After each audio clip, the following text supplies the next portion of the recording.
hoje a gente vai ver o segundo livro poético, que é o livro dos Salmos.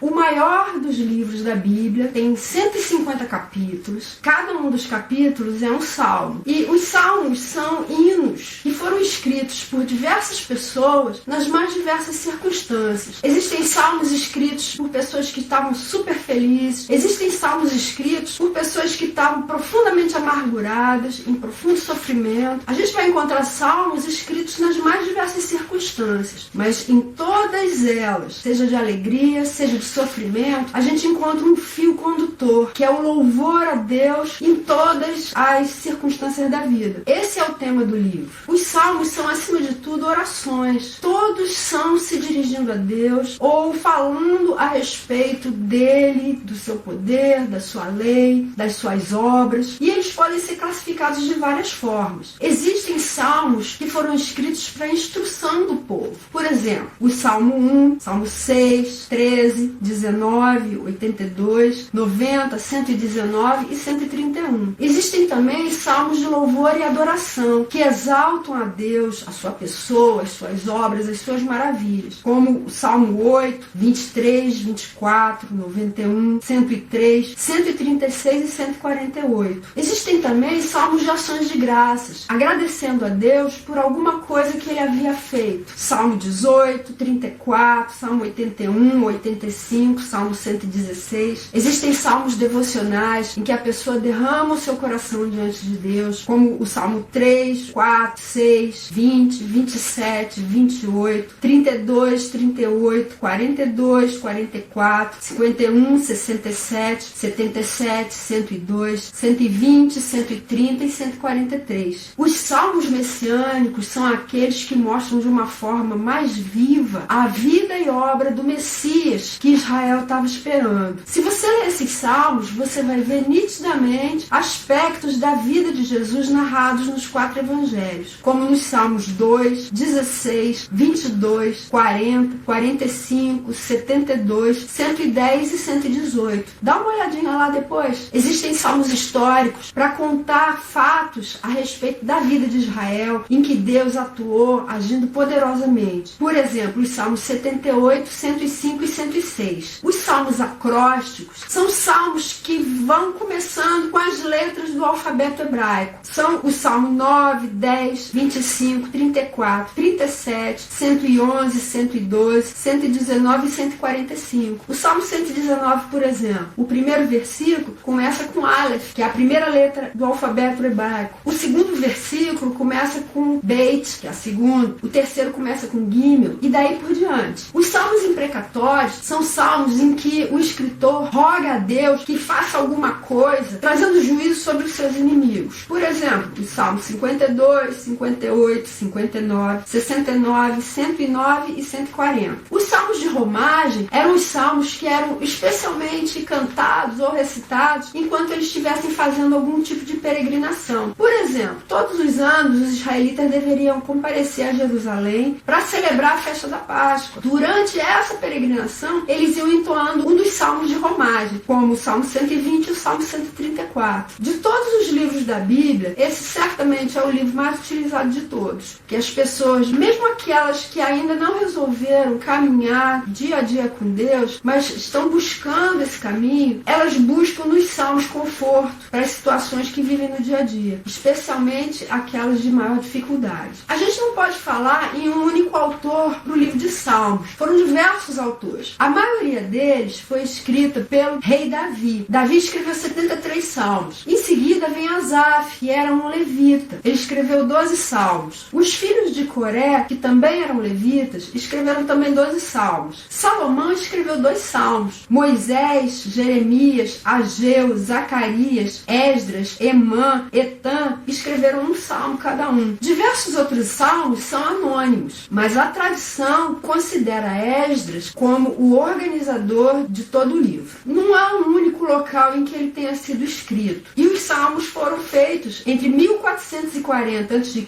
e 450 a.C.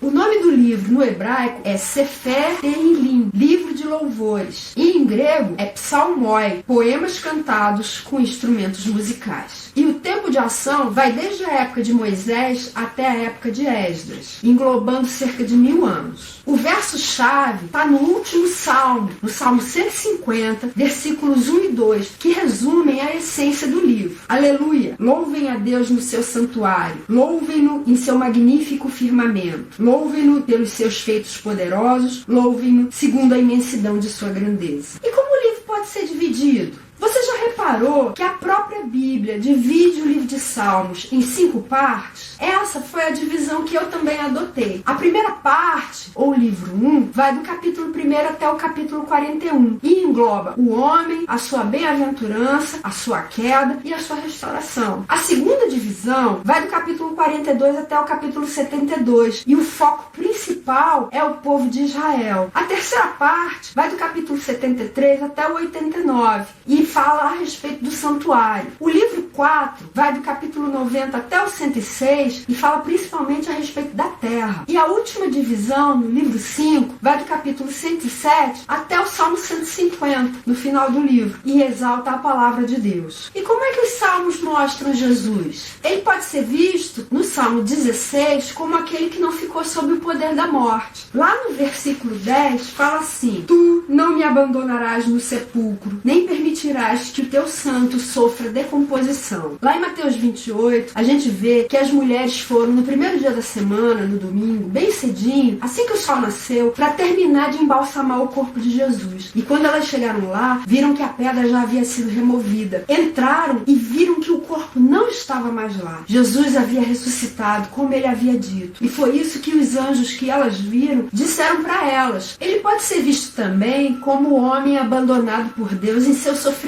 Está lá no Salmo 22. No verso 1 fala assim: meu Deus, por que me abandonaste? E foi justamente isso que Jesus falou enquanto estava sendo crucificado. Nos versos 6 a 8, o Salmo 22 diz: mas eu sou verme e não homem, motivo de zombaria e objeto de desprezo do povo. Caçoam de mim todos os que me veem, balançando a cabeça, lançam insultos contra mim, dizendo: recorra ao Senhor, que o Senhor o liberte, que ele o livre, já que lhe quer bem. E os versos 16 a 18 dizem assim: cães me rodearam, um bando de homens maus me cercou, perfuraram minhas mãos e meus pés. Posso contar todos os meus ossos, mas eles me encaram com desprezo. Dividiram as minhas roupas entre si e lançaram sortes pelas minhas vestes. Lá em Mateus 27 está escrito assim: os que passavam lançavam-lhe insultos, balançando a cabeça e dizendo: você que destrói o templo e o reedifica em 3 dias, salve-se, desça da cruz se é filho de Deus. Da mesma forma, os chefes dos sacerdotes, os mestres da lei e os líderes religiosos zombavam dele, dizendo: salvou os outros, mas não é capaz de salvar a si mesmo, e é o rei de Israel. Desça agora da cruz e creremos nele. Ele confiou em Deus, que Deus o salve agora, se dele tem compaixão, pois disse: sou o filho de Deus. Igualmente o insultavam os ladrões que haviam sido crucificados com ele. No verso 35 está escrito assim: depois de o crucificarem, dividiram as roupas dele, tirando sortes. Exatamente como está no Salmo 22. Ele pode ser visto também como o fiel cujos ossos não seriam quebrados. Isso está lá no Salmo 34, nos versículos 19 e 20. O justo passa por muitas adversidades, mas o Senhor o livra de todas. Protege todos os seus ossos, nenhum deles será quebrado.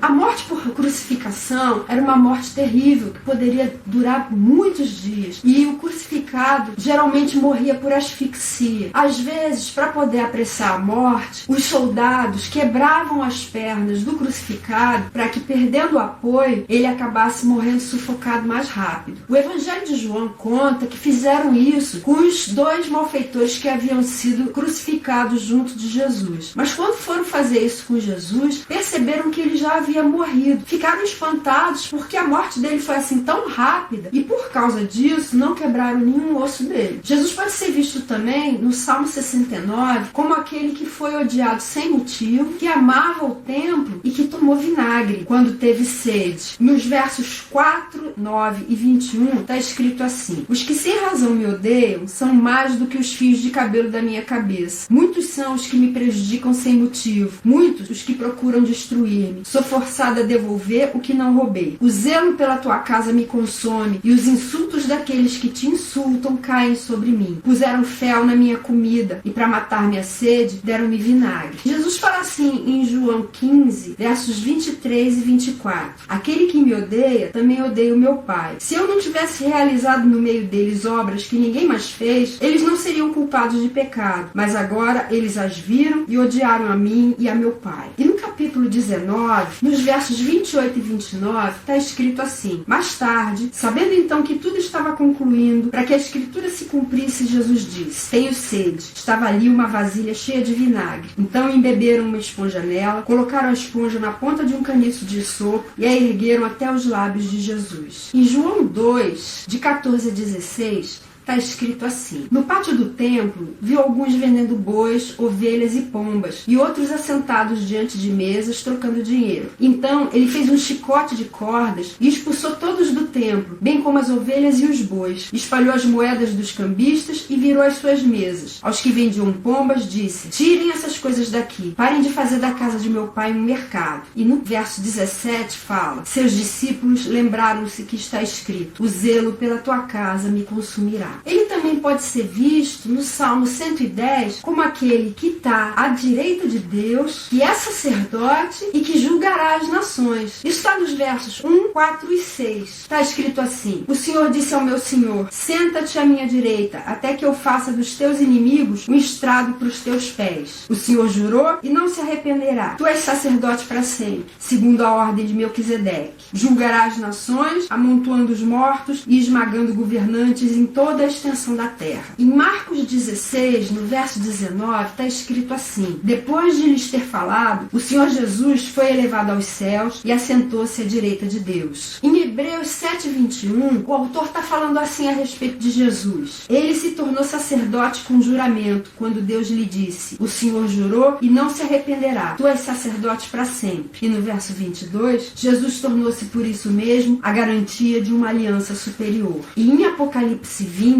dos versos 11 ao 13, está escrito assim: depois vi um grande trono branco e aquele que nele estava assentado. A terra e o céu fugiram da sua presença e não se encontrou lugar para eles. Vi também os mortos, grandes e pequenos, em pé diante do trono, e livros foram abertos. Outro livro foi aberto, o livro da vida. Os mortos foram julgados de acordo com o que tinham feito, segundo o que estava registrado nos livros. O mar entregou os mortos que nele havia, e a morte e o Hades entregaram os mortos que neles havia, e cada um foi julgado de acordo com o que tinha feito. E quem julgou foi quem estava sentado nesse trono, que é Jesus. Jesus pode ser visto também no Salmo 118 como a pedra angular ou pedra fundamental, que para os construtores significa a pedra que sustenta toda a edificação. Está lá no versículo 22. A pedra que os construtores rejeitaram tornou-se a pedra angular. E lá em Efésios 2:20, Paulo fala assim a respeito de Cristo: edificados sobre o fundamento dos apóstolos e dos profetas, tendo Jesus Cristo como pedra angular. Que lições a gente pode extrair para a nossa vida? Todas elas têm a ver com os 5 últimos salmos. Se você der uma olhadinha aí na sua Bíblia, você vai ver que os salmos 146, 147, 148, 149 e 150 têm como primeira palavra aleluia e como última palavra aleluia. Você sabe o que significa isso? Significa louvem ao Senhor, ou que o Senhor seja louvado. Os salmos são orações que louvam a Deus em todas as circunstâncias. E esses 5 salmos mostram pra gente 4 coisas fundamentais. A primeira é: quando é que a gente deve louvar a Deus? Dá uma olhadinha no Salmo 146, que começa assim: aleluia, louve, ó minha alma, o Senhor. Louvarei o Senhor por toda a minha vida. Cantarei louvores ao meu Deus enquanto eu viver. É durante a vida toda. Não é só quando você estiver alegre, ou pelo contrário, quando você estiver muito triste. É durante toda a sua vida. Deus é digno de ser louvado, independentemente daquilo que você ou eu estejamos passando. O sol brilha, independentemente do tempo que esteja fazendo aqui embaixo. Pode estar caindo um temporal daquele, chovendo canivete, acima dessas nuvens sempre vai estar sol. Acima das nossas circunstâncias, das nuvens negras que possam estar pairando sobre a nossa vida, Deus sempre vai estar governando, sempre vai estar olhando por nós, sempre vai estar cuidando da gente. Por isso, Ele merece ser louvado durante toda a nossa existência. Desde o primeiro berro que a gente dá, saindo da barriga da nossa mãe, até o nosso suspiro final, quando a gente vai estar prestes a se reencontrar com Ele. A segunda lição é, por que a gente deve louvar a Deus? Isso está no Salmo 147. Aleluia! Como é bom cantar louvores ao nosso Deus, como é agradável e próprio louvá-lo. Sabe por que a gente deve louvar a Deus? Porque é bom, porque é agradável, porque é próprio. Isso é bom. Ficar se lamentando não é. Ficar chorando pelo passado, almejando um futuro que talvez nunca chegue, não. Mas louvar a Deus é garantia de que você vai estar do lado certo da batalha, lutando direito, com as armas certas, recebendo aquilo, tudo que Ele tem para você. E não precisando roubar de ninguém, não precisando arrancar dele ou de ninguém nenhuma bênção. Deus é bom, Ele tem prazer em abençoar a gente. A terceira coisa é, quem é que deve louvar a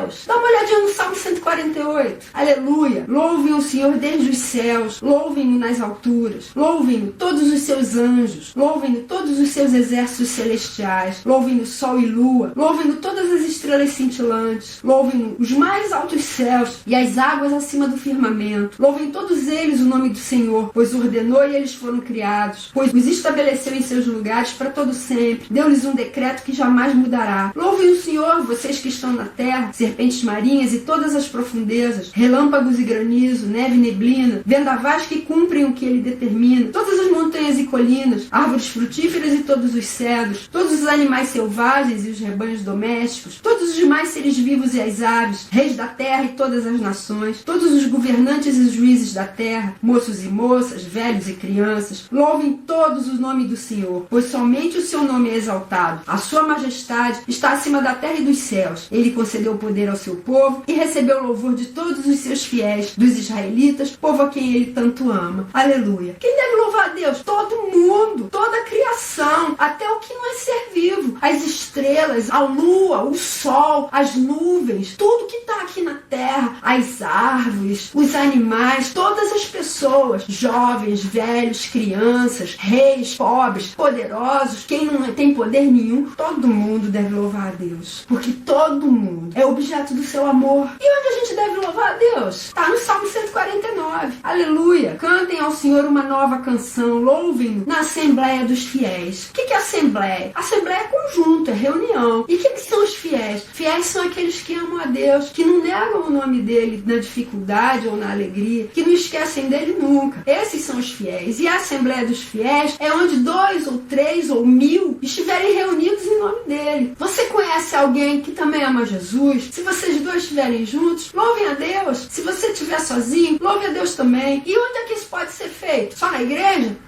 Em qualquer lugar, em todo lugar, na sua casa, fora da sua casa, onde você estuda, onde você trabalha, em todos os lugares, na praia, no campo, na cidade, Deus pode ser louvado e deve ser louvado em todos os lugares da terra. E para terminar, o resumo de tudo está no Salmo 150. Aleluia! Louvem a Deus no seu santuário, louvem-no em seu magnífico firmamento, louvem-no pelos seus feitos poderosos, louvem-no segundo a imensidão de sua grandeza, louvem-no ao som de trombeta, louvem-no com a lira e a harpa, louvem-no com tamborins e danças, louvem-no com instrumentos de cordas e com flautas, louvem-no com símbolos sonoros, louvem-no com símbolos ressonantes. Tudo que tem vida, louve o Senhor. Aleluia! Você tem vida? Louve a Deus. Esse foi o resuminho do livro de Salmos. Leia, você vai encontrar muito mais coisa do que eu falei ali. E na próxima semana a gente vai ver o livro de Provérbios, cheio de ensinamentos, cheio de sabedoria para ajudar a gente a ser mais esperto nessa vida. Não perca!